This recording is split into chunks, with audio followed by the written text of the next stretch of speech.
Kaya huwag kang magtaka kung bakit bigla kang ginughost. Kaya huwag kang magtaka, after some time, na ang ganda ng pagsasama nyo, hindi na siya nag-reply. Lagi nyo tignan kung saan sila nagre-respond. Kasi nga, wala kang pake. At yun ang attractive sa mga kababaihan.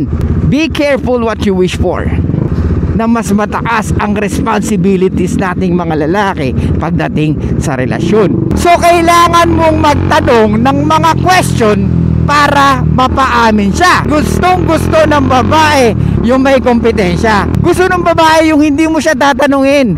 Hey, what's up guys? It's your boy Sublado Moto. Okay, for today's vlog, let's talk about ang nag-DM sa atin. So may problema si Ropa. Kasi dapat daw paamin na siya sa isang EA. Buti na lang daw napanood niya ang ating vlog regarding sa dapat ba umamin. So naguluhan daw siya. Talagang paamin na daw siya kasi etong babae na to, lagi daw sila magkasama. At sweet daw yung babae sa kanya. At may mga signals na talagang sinasabi na trip siya.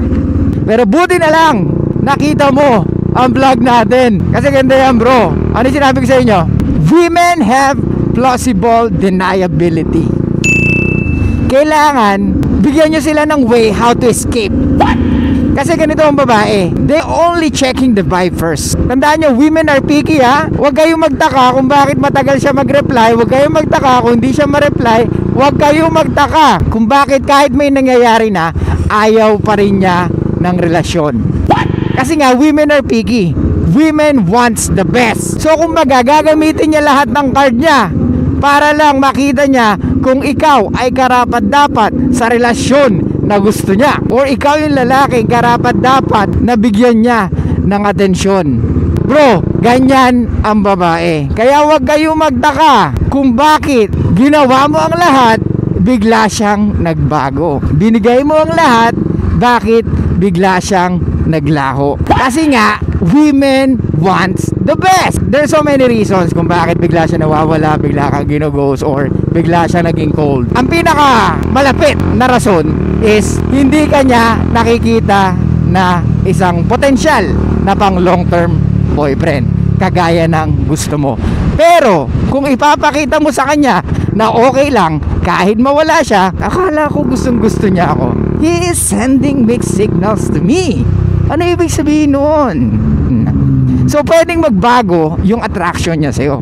Kung yun dati na akala niya patay na patay ka sa kanya, bigla kang okay lang kahit di ka mag-reply, kumbaga hindi ka nangungulit, kumbaga wala kang pake. Ano sinabi ko sa last vlog natin? You need to be indifferent guy. Kumbaga, you need to show most of the time lack of interest or no interest at all. Kasi mas na-challenge ang babae sa mga lalaki na hindi patay na patay sa kanila. Kasi Brad, ganito pag masyado kang patay na patay sa kanila, it's obvious na ganda lang ang gusto mo sa kanila, hindi mo gusto yung kanilang personalidad. May thinking na ganyan ng mga babae. Katawan lang naman ito yung gusto ko maganda lang naman ako, kaya ako gustong gusto nito which is totoo. Kasi yun ang unang napapansin natin sa mga kababaihan, di ba? Like I said, we are the #1 consumer of beauty. Okay, balik tayo kay Ropa. Ropa, tama lang na hindi ka umamin. Kasi nga, women have plausible deniability. Kasi pag meron ka nagawa na hindi nila nagustuhan, pwedeng sabihin yan, oh my God, sorry kung masyado ako naging close sa'yo, but it didn't mean a thing. I'm so sorry. Ganun lang talaga ako. Kasi nga may nagawa ka Gusto ng babae yung madali siya maka-exit agad. Gusto ng babae yung hindi mo siya tatanungin, hindi mo siya i-interrogate. Gusto ng babae walang pressure. Gets mo? Kung na-enjoy man niya yung company mo, then good, di ba? Pero hindi ibig sabihin nun kailangan niya makipagrelasyon sa'yo. Siya hihingi ng exclusivity once na ma-realize niya na you are the best guy. Gets? Kahit na marami kang ini-entertain na babae. Gets? Once na nalaman niya, oh my God, akala ko ako lang kakagusto sa kanya. Marami pala kami. I want to see. Pangit. Siyempre gusto makita ng mga babae yung mga pwedeng ini-entertain mo. Kaya nga pag nakita na, pangit naman, maputi lang. Oh, bitter si girl. Anyway, So ganun ang babae, guys. Kumbaga, may kompetensya. At mas gustong gusto ng babae yung may kompetensya. Kasi pag wala, I think it's not the best. Yo, cute siya. Pero ba't ganun? Feeling ko ako lang nag-aagusto sa kanya. Ulitin ko, guys. Hayaan nyo na ang babae mag-open up regarding sa feelings niya for you. Pero, okay. Siyempre, tatanong nyo na naman sa akin or pumapasok na naman sa isip nyo. Paano yun, sublado? Anong gagawin ko para mapaamin siya? Good question. Ilalagay mo siya sa sitwasyon na dapat mapag-usapan yun. Ikaw ang gagawa or magtatanong ng mga question para masabi niya yun. She needs to qualify herself na gusto ka niya. So kailangan mong magtanong ng mga question para mapaamin siya. Not literally gusto mo ba ako? Kasi gusto kita. So tayo na, hindi ganon. Kasi walang dating sa babae yun. Ang gusto ng babae, yung paikot-ikot sila. Pero dahil sa ganon, nag-e-enjoy sila. Ibig sabihin, huwag mo sabihin ka agad na gusto mo ko. Hanggang sa dumating sa point na loaded na siya ng emotions niya or ng feelings niya. Hanggang sa tatanungin ka niya, ano ba tayo? Ano ba ako sa'yo? Gusto mo ba ako? O ako lang ang may gusto sa'yo? O, di ba? Aamin at aamin ng babae once na naramdaman niya na eto na ang lalaking gusto niya.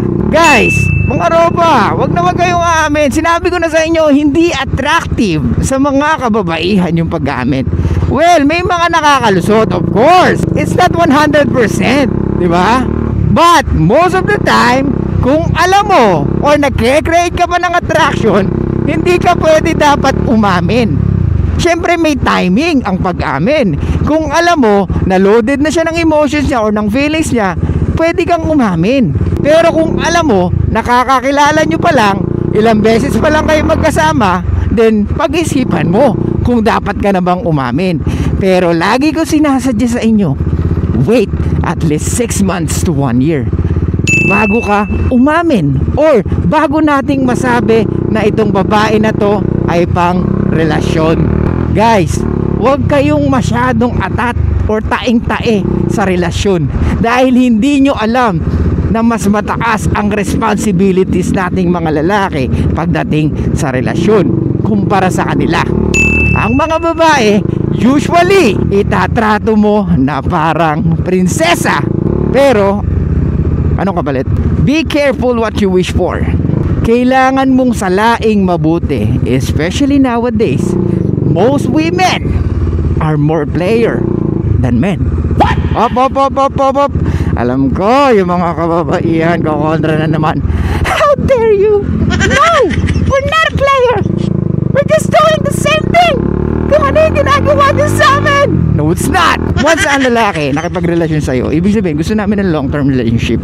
But syempre, may mga lalaki na talaga nakikipagrelasyon para lang sa bembang. Kasi hindi kanya makuha sa ano eh. Bembang na walang relasyon. O di makikipagrelasyon siya sa'yo. Kaya nga di ba, mas lalo ka na-attract sa kanya. Kasi hindi siya gano'n attracted sa'yo. Gets?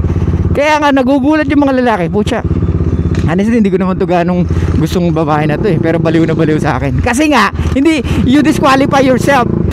What the fuck are you talking about? Kasi nga, wala kang pake. At yun ang attractive sa mga kababaihan. Na wala kang pake. Na you are indifferent guy. At wala kang pinipilter sa sinasabi mo.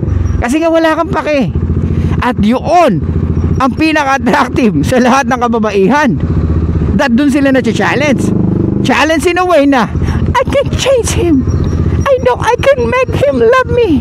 Pero brother, I'm not saying na maging toxic kayo. You don't need to be like that. Pero lagi ko sinasabi sa inyo, di ba?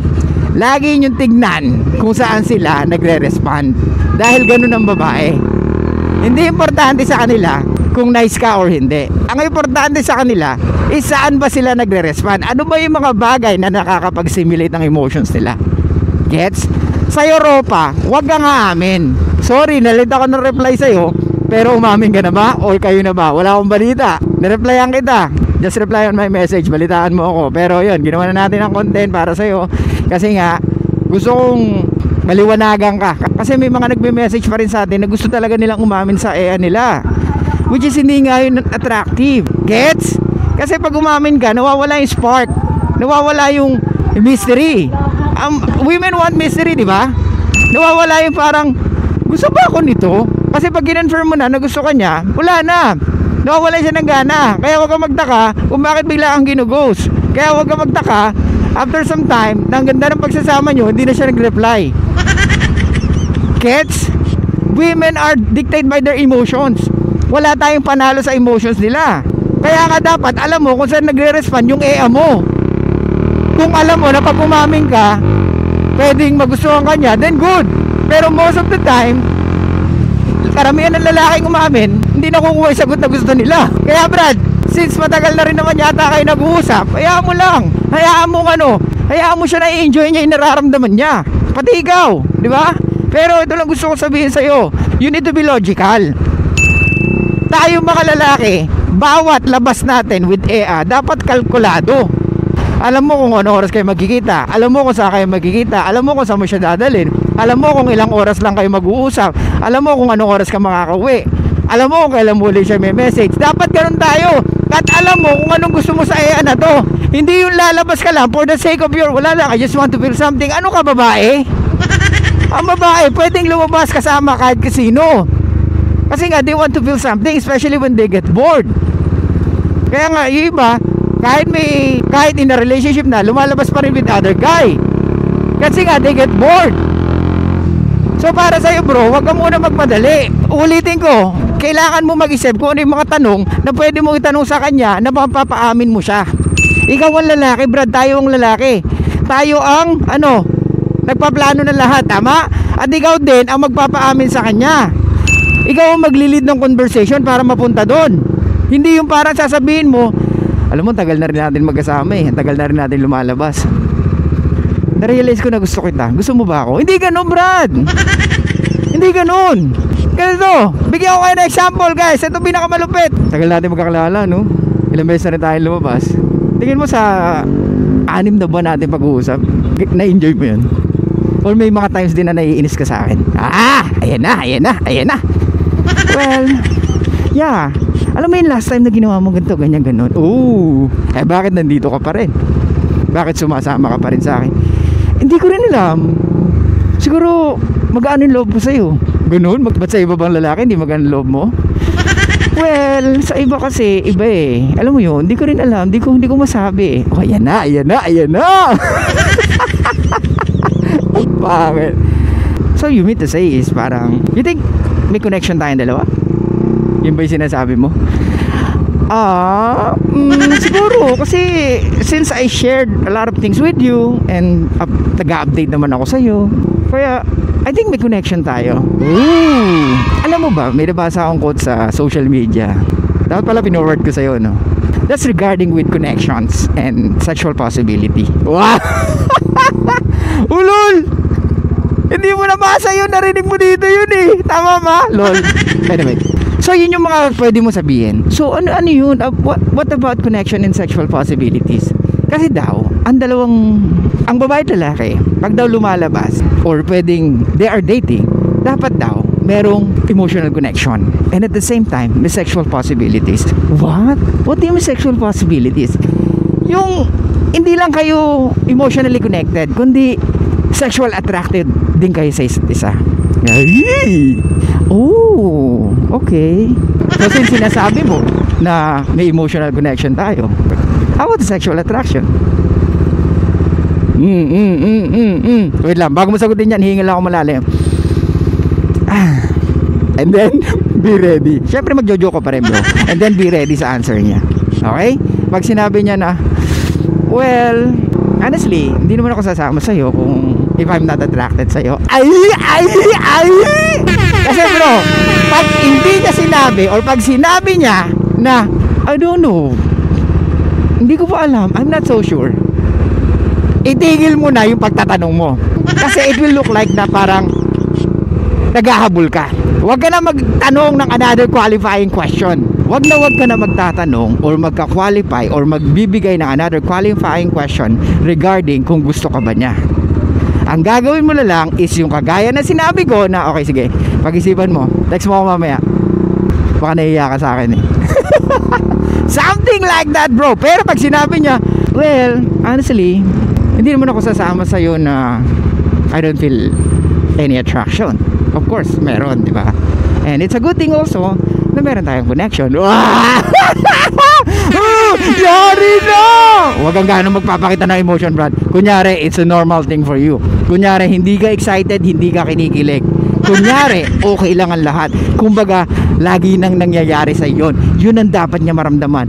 Hindi ka masyadong kinikilig. Okay, ito pa. Pag nandun na sa situation na yun, bigla mong putulin. Pag umamin na siya na merong sexual possibility at meron emotional connection, huwag ka nang magtanong paulit. Putulin mo yung conversation nyo at ibaling mo sa ibang topic. Ano ibig sabihin nun? Ibig sabihin, pinapakita mo na hindi ka needy, na hindi ka masyadong atat na atat dahil gusto ka niya or dahil nalaman mo na gusto ka niya. Ito ang pinaka-the best na gagawin mo or sasabihin mo. Pag sinabi niya, alo, parang wala lang sa'yo yung sinabi ko. Well, I'm not surprised. Puta, pumapadyak pa ako sa kilig. Kinikilig ako sa'yo, bro. Lintik ka, lol. So yun, bro. Pag sabihin mo is, well, I'm not surprised. Because nakikita ko naman sa mga ano mo eh, sa body language mo, the way you talk. And since lagi naman tayo nag-uusap, tapos may sleep call pa tayo. Pero you know what, sometimes iniisip ko nga minsan, baka too much yung pag-uusap natin. Baka hindi na natin nagagawa yung ginagawa natin. Hindi, gusto ko nga yun eh. Oy! Hindi okay nga lang sa akin. Okay yun. Ang one of the best na pwede mong gawin. She needs to qualify herself na gusto ka niya, and at the same time, she needs to qualify herself na okay siyang maging girlfriend dahil gusto ka niya. Okay? So anyway guys, thank you so much. Sana may natutunan kayo sa vlog na to. Sa Europa, good luck. Balitaan mo ako, message mo ako kung anong nangyari sa'yo. Umamin ka ba? Kahit late na ako mag-reply? Sana hindi pa. Sana mapanood mo muna to. So anyway guys, thank you so much. I'll see you guys next time. And bye-bye. Show love, traffic, and peace out.